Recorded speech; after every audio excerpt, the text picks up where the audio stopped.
जय हिंद साथियों, स्वागत है आप सभी का हमारे YouTube चैनल पर, जहां हम अग्निवीर भर्ती परीक्षा की आपको निःशुल्क तैयारी करवा रहे हैं। कंप्लीट आपका सिलेबस करवा रहे हैं, चाहे कोई सा भी सब्जेक्ट हो, साइंस हो, मैथ्स हो, रीजनिंग हो या फिर जीके हो। आज हम फिर हाजिर हैं एक नए टॉपिक के साथ, और आज के हमारे टॉपिक का नाम है व्रत, यानी कि सर्कल। सर्कल के बारे में हम कंप्लीट जानकारी इस लेक्चर में लेने वाले हैं, जहां पर हम सर्कल से किस किस तरह के क्वेश्चंस आप एग्जाम में पूछे जाएंगे उनके बारे में डिस्कस करेंगे।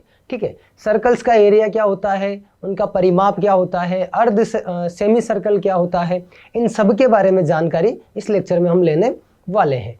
साथियों, हम चर्चा करते हैं आज के टॉपिक पर। आज का हमारा टॉपिक है जिसका नाम है व्रत। व्रत को क्या बोला जाता है इंग्लिश में? सर्कल। व्रत क्या होता है? एक बिंदु से बराबर दूरी का पथ व्रत कहलाता है। इसका क्या मतलब है? जैसे एक बिंदु से बराबर दूरी का पथ, मतलब जैसे ये कोई एक बिंदु है, सपोज कीजिए ये कोई एक बिंदु है, इस बिंदु से बराबर दूरी, यानी कि इस बिंदु से क्या होनी चाहिए? दूरी बराबर, सब तरफ कैसी होनी चाहिए? बराबर। देखिए, बन तो नीरी मेरे से, पर आप समझ जाओ ना, यानी कि इस बिंदु से ये जो दूरी मैंने बनाई क्या है? ये बराबर। जब इनको आपस में मिलाया जाता है तो हमारे पास जिस आकृति का निर्माण होता है उसको हम क्या बोलते हैं? सर्कल, यानी कि वृत्त बोलते हैं। बात समझ में क्या कहना चाह रहा हूं मैं? एक बिंदु, उस बिंदु से बराबर दूरी, इस बराबर दूरी पर इनको मिलाने पर जिस आकृति का निर्माण हुआ वो आकृति वृत्त कहलाती है।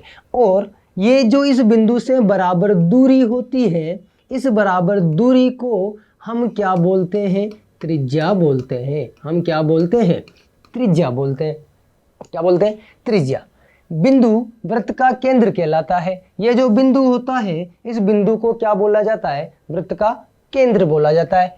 बिंदु से पथ की दूरी क्या कहलाती है? त्रिज्या। वही चीज कि इस बिंदु से जब मैंने बराबर दूरी पर इस पथ का निर्माण किया तो ये बराबर दूरी जो है, ये बराबर दूरी क्या कहलाती है? हमारी त्रिज्या कहलाती है।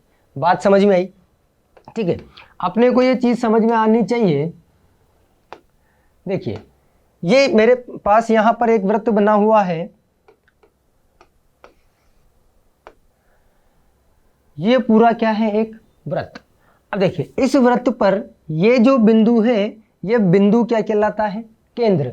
वो बिंदु जिससे बराबर दूरी पर जो पथ बन रहा है वो बिंदु हमारा क्या कहलाता है? केंद्र कहलाता है। और उस केंद्र से जो बराबर दूरी है सब तरफ, एक ही तरफ नहीं, सब तरफ, चाहे आप कहीं भी ले लो, इस पूरे पथ पर कहीं भी एक रेखा ले लो, कहीं भी इसकी यहाँ से यहाँ तक की दूरी ले लो, वो जो दूरी है बराबर होगी। और उस बराबर दूरी को हम क्या बोलते हैं? त्रिज्या। उस बराबर दूरी को हम क्या बोलते हैं? त्रिज्या।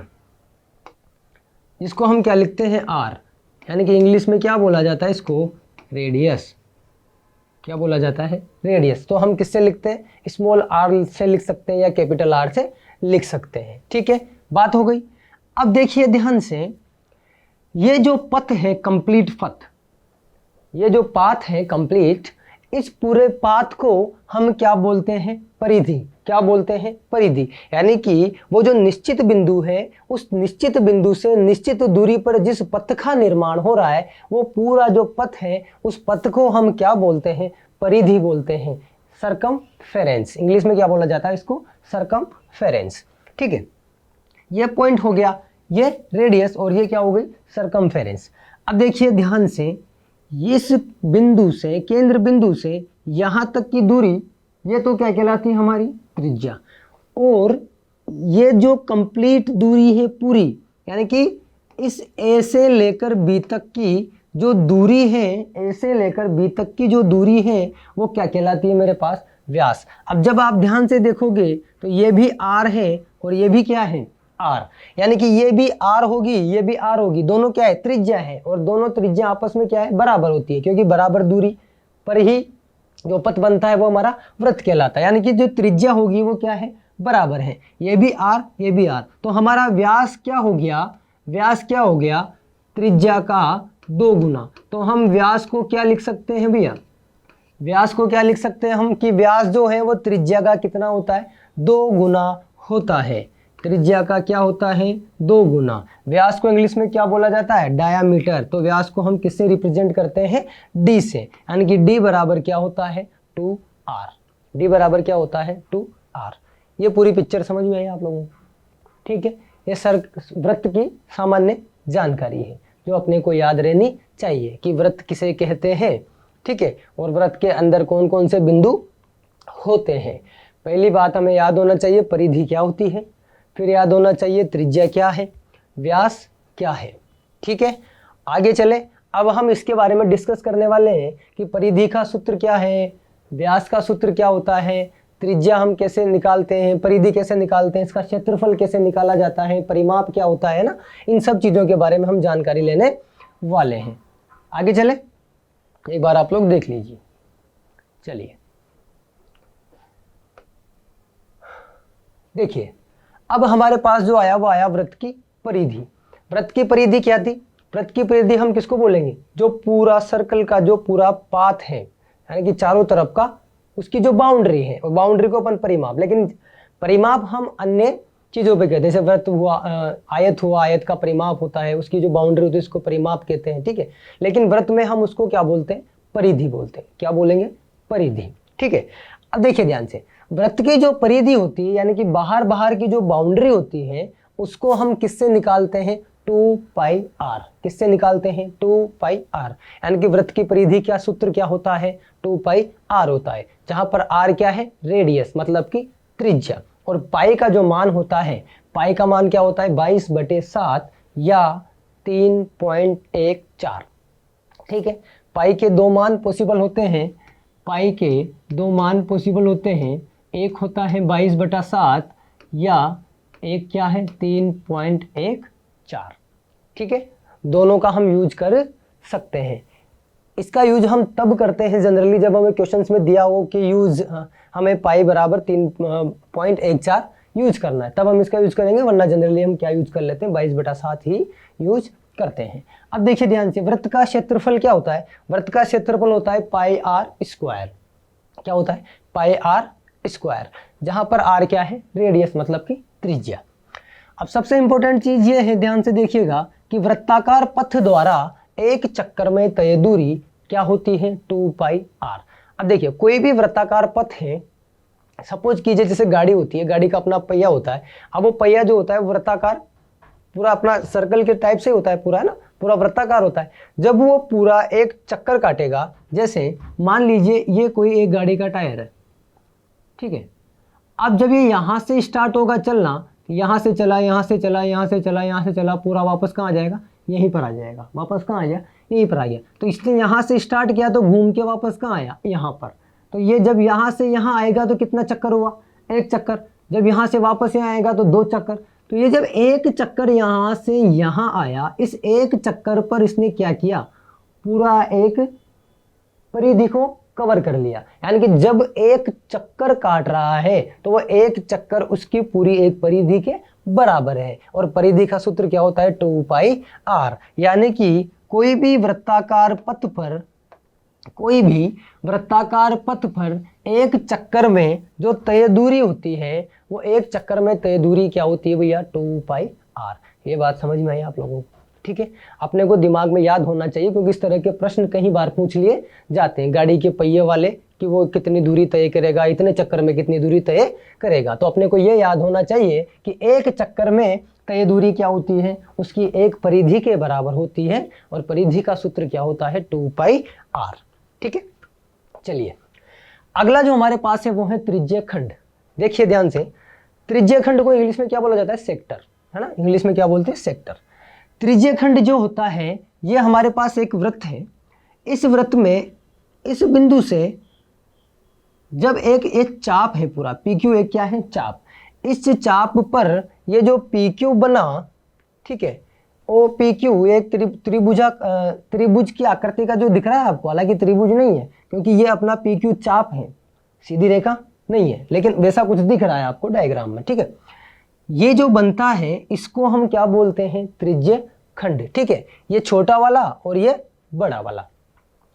अब देखिए त्रिज्य खंड की जो लंबाई होती है, अब त्रिज्य खंड की लंबाई क्या है, यहां से लेकर यहां तक, ये इसकी क्या है, लंबाई, ठीक है, ये इसकी लंबाई। ये जो पी क्यू है या इसको बोला जाता है क्या, एल, इसकी जो लंबाई होती है वो होती है 2 पाई आर थीटा बटे 360 डिग्री, ठीक है। थीटा क्या होगा, ये वाला कोण, ये वाला कोण क्या है, थीटा, ठीक है। अपने को क्वेश्चंस में या तो ये दिया रहता है या कुछ भी उल्टा सीधा करके पूछ सकते हैं, लेकिन अपने को याद होना चाहिए कि त्रिज्य खंड की जो लंबाई होती है वो होती है क्या, 2 पाई आर थीटा बटे 360 डिग्री। और त्रिज्य खंड का जो क्षेत्रफल होता है, त्रिज्य खंड का क्षेत्रफल होता है pi r square theta upon 360 degree. बस याद क्या रखना है अपने को, दिमाग में थोड़ा सा अगर कंफ्यूजन रहे लंबाई क्या है क्षेत्रफल क्या है, तो बस दिमाग में इतना सा क्लियर रखना कि थीटा बटे 360 तो दोनों में है, ठीक है।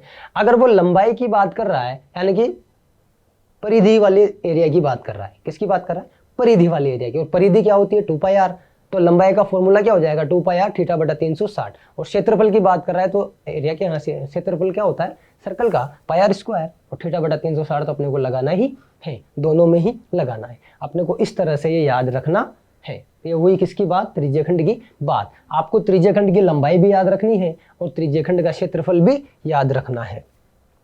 एक और महत्वपूर्ण बात यहाँ पर लिखी हुई है कि दिए गए बराबर परिमाप में सबसे ज्यादा जो क्षेत्रफल होता है वो किसका होता है भैया, वृत्त का होता है। इसका मतलब ये है कि जैसे आपको दे दिया कि वृत्त है, वर्ग है, आयत है, ये जो है तीनों चीजें, वृत्त, वर्ग और आयत, इन तीनों के अगर परिमाप बराबर हैं, तीनों के क्या है, परिमाप बराबर है, यानी कि तीनों की बाउंड्री जो है वो बाउंड्री बराबर है, और हम अगर क्षेत्रफल की बात कर रहे हैं तो हमारा जो सबसे ज्यादा क्षेत्रफल निकल के आएगा वो किसका आएगा, वृत्त का आएगा, उसके बाद किसका आएगा, वर्ग का आएगा, और फिर सबसे छोटा किसका आएगा, आयत का आएगा। अपने को ये भी याद होना चाहिए क्योंकि कई बार डायरेक्टली क्वेश्चन आ जाता है, ठीक है। क्लियर हुआ मामला, क्या याद रखना है अपने को, अगर बराबर परिमाप है तो सबसे ज्यादा जो क्षेत्रफल होगा वो हमारा वृत्त का होगा, उसके बाद वर्ग का होगा, फिर आयत का होगा, ठीक है। ये चीज क्लियर हुई, त्रिज्य खंड का मामला समझ में आया आप लोगों को ना, इसकी पिक्चर भी समझना बहुत जरूरी है, ठीक है ना।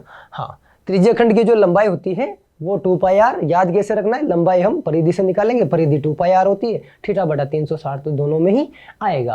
रही बात क्षेत्रफल की, तो क्षेत्रफल क्या होता है, वृत्त का पाई आर स्क्वायर, वहां भी अपने को क्या लगाना है, पाई आर स्क्वायर लगाना है, ठीक है, थीटा बटा 360 लगाना है, एंगल अपने को दिया रहेगा। बात समझ में आई, आगे बढ़े, बहुत बढ़िया। चलिए अब हमारे पास जो है अर्धवृत्त, बोले तो सेमी सर्कल, इंग्लिश में क्या बोला जाता है भैया, सेमी सर्कल,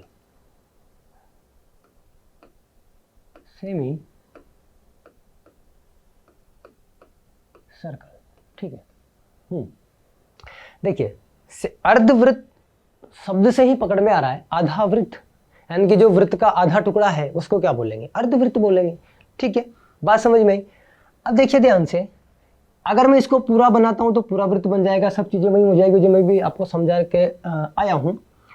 अर्धवृत्त, ये आधा वृत्त, पूरी जो परिधि होती है वो क्या होती है, 2 पाई आर, क्या होती है पूरी परिधि, 2 पाई आर, पूरी 2 पाई आर है तो आधी क्या हो जाएगी, पाई आर। तो यानी कि यहां से लेकर यहां तक अगर मैं इनको ए बी नाम दे देता हूं तो ये जो ए बी पूरा है ये क्या बन गया मेरे पास, पाई आर, क्या बना, पाई आर, ठीक है। यहां से लेकर यहां तक ये रेडियस यानी कि त्रिज्या, ये भी त्रिज्या, अगर कंप्लीट बात करें तो क्या बन जाता है, व्यास, ठीक है। चीज क्लियर हुई।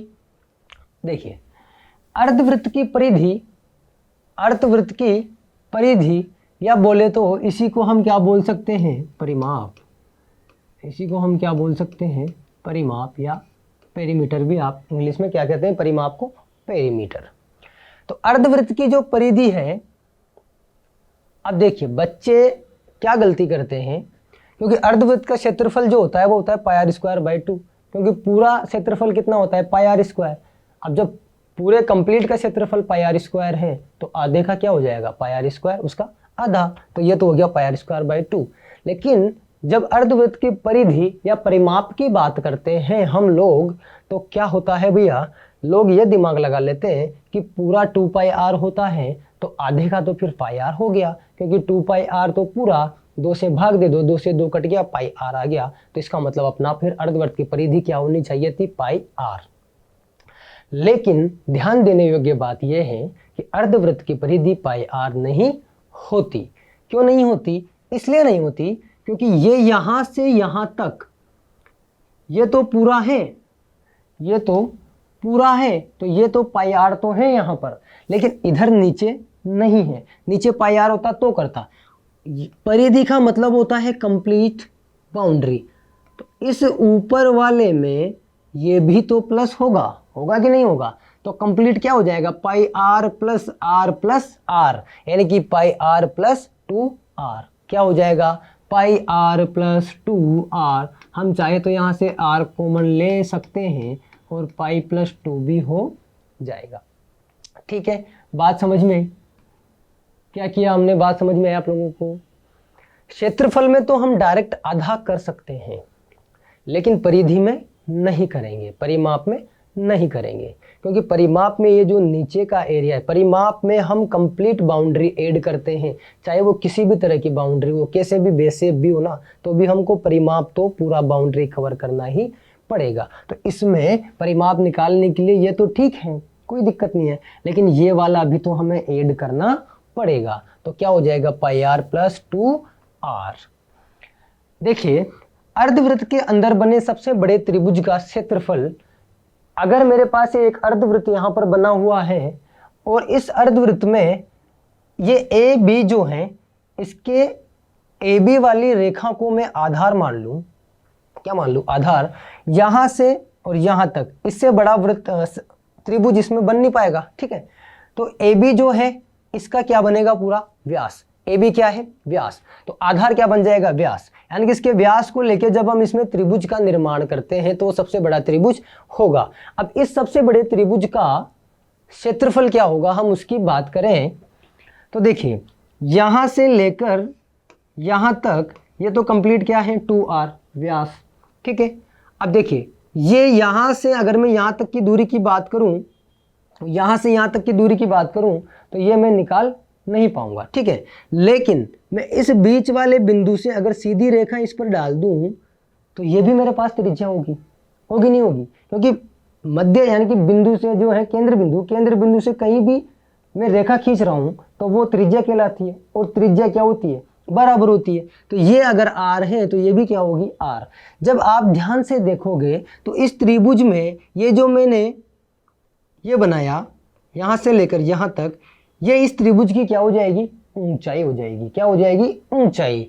और त्रिभुज का क्षेत्रफल क्या होता है, 1/2 आधार गुणा ऊंचाई। क्या होता है, यहाँ पर लिखा नहीं है, मैं लिख देता हूँ। त्रिभुज का सूत्र क्या होता है, 1/2 आधार गुणा ऊंचाई। ठीक है, यही होता है त्रिभुज का सूत्र एरिया क्षेत्रफल निकालने का सूत्र। 1/2 आधार कितना है भैया, एक कंप्लीट ए बी क्या हो गया, आधार। तो आधार कितना दिया हुआ है, 2r, यानी कि 2r। और ऊंचाई कितनी आ गई, r। तो यहाँ पे क्या हुआ, 2 से 2 कैंसिल हो गया और r बचा तो मिलके क्या बन गया, r²।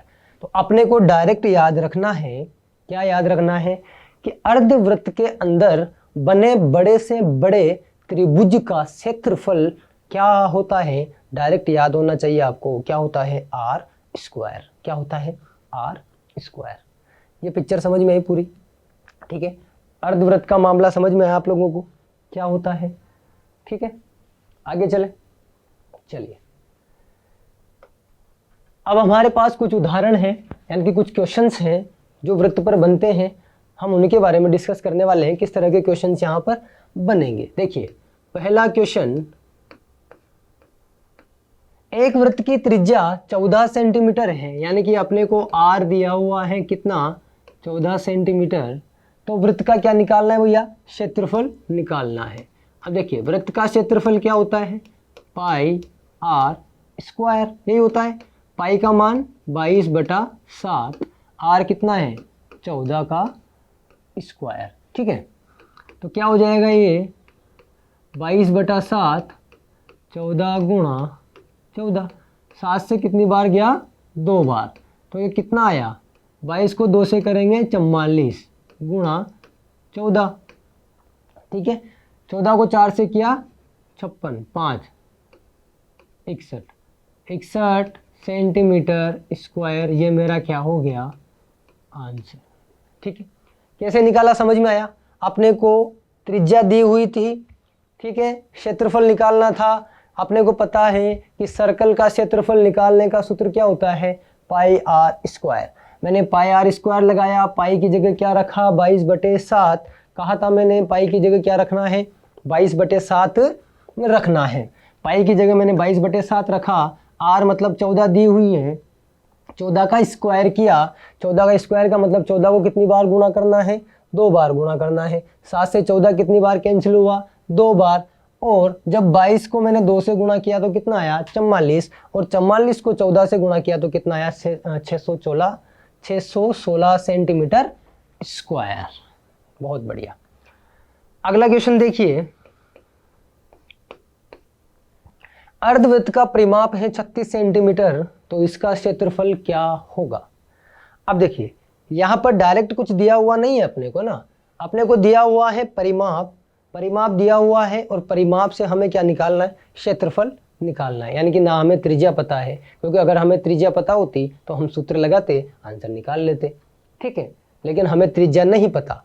अब यहाँ पर अर्धवृत्त का परिमाप है 36 सेंटीमीटर, तो अर्धवृत्त का जो परिमाप होता है मैंने अभी अभी आपको लिखाया। अर्धवृत्त के परिमाप का सूत्र क्या होता है, पाई आर प्लस 2r, यही होता है क्या, बिल्कुल यही होता है।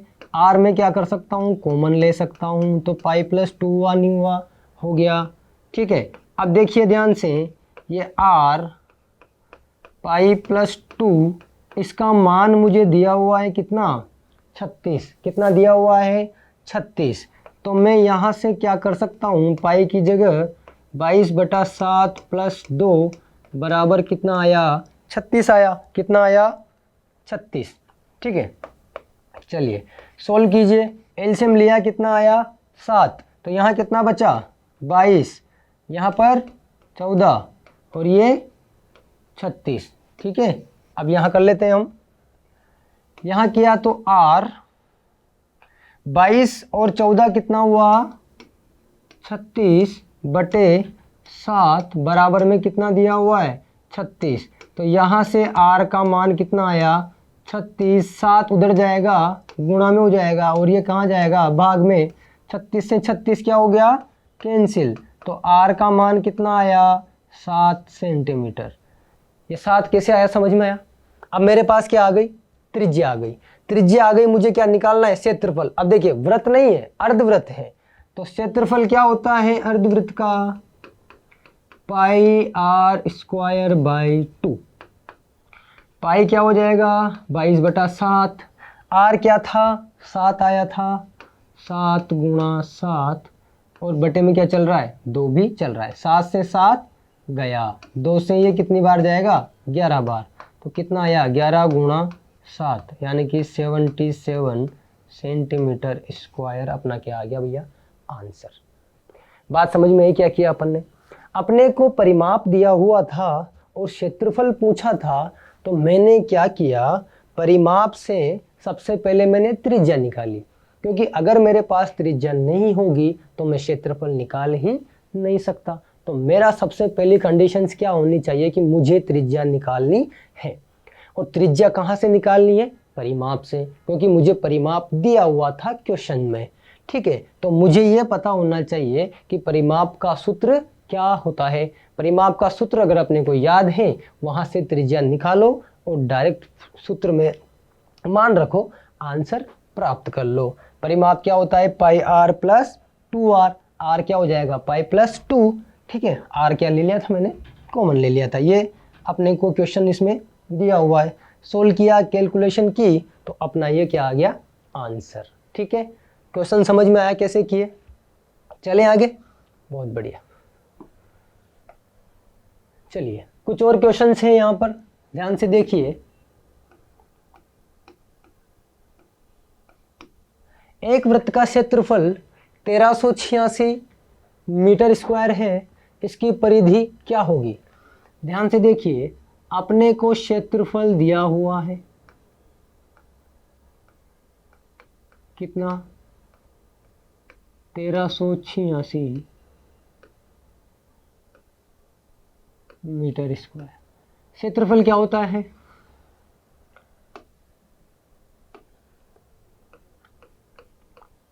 पाई आर स्क्वायर बराबर दिया हुआ है 1386। ठीक है, अब अपने को परिधि निकालनी है।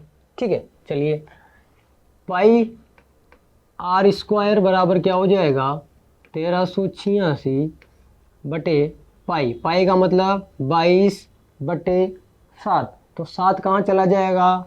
ऊपर। 7 कहाँ चला जाएगा? ऊपर। अब अपने को क्या करना है? काटना है। देखिए किससे काट सकते हैं? 11 से काट दो। 11 से कितनी बार जाएगा? 2 बार। 11 से जब इसको क्रॉस करूँगा, यहाँ कर रहा हूँ मैं, 1 2 बचा 22, 6 बचा 6, 2 से ये फिर कैंसिल हुआ, 6 और 3। ओके, चलिए तो आर स्क्वायर बराबर क्या आया? 63 गुणा 7, यही आया। ठीक है, यानी कि आर स्क्वायर बराबर कितना आ गया? 7 को 3 से गुणा किया 21, 2 44, यानी कि 441 मीटर आया अपने पास आर। ठीक है, मीटर को हटा दो भले चाहो तो। 441 आया। अब अपने को यहाँ से आर का मान निकालना है, तो ये क्या हो जाएगा? 441 किसका अंडर रूट होता है? 21 का। किसका होता है? 21 का। ठीक है, वर्गमूल निकालना बताया था ना। बिल्कुल। तो 441 किसका होता है?